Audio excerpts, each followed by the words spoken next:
সেমনি কোনো পুরুষ নেই যে এই হরিনাম সংকীর্তনকে বন্ধ করে দিতে পারে।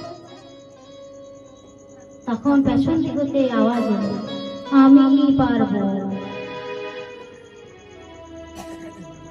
বলছে তুমি কে?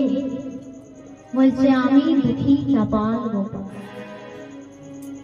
বলছে তোমরা এতদিন ধরে নিমাইয়ের জন্য সব বলে ওকে বদনাম করাতে চাইলে, কিন্তু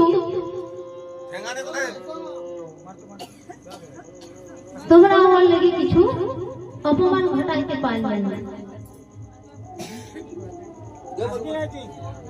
আমি পারবো, আমি এই হরিনাম সংকীর্তনকে বন্ধ করে দেব।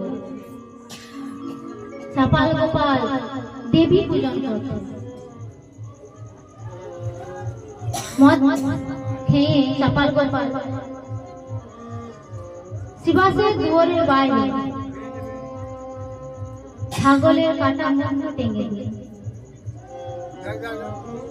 দুয়ারের নিচে দেবী পূজনের সামগ্রী ছড়াই রেখে দিল, মদের হান্ড রেখে দিল, আর বলতে লাগালো কি এবার নবদ্বীপ গ্রামবাসী দেখে বলবে কি শিবাসের ঘরে হরিনাম সংকীর্তন হয় না, শিবাসের ঘরে সবাই মিলে দেবী পূজন করে মদ পান করে, আর এই বদনামে এদের হরিনাম বন্ধ হয়েছে। এই করে চাপাল গোপাল ওইখান থেকে চলে গেল। আমাদের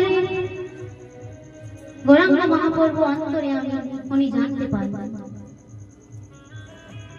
উনি শ্রীবাসকে বলছেন, শ্রীবাস দরজা খোলো, আমি মায়ের সাথে দেখা করতে যাব। শ্রীবাস তুমি দরজা খোলো। শ্রীবাস বলছে প্রভু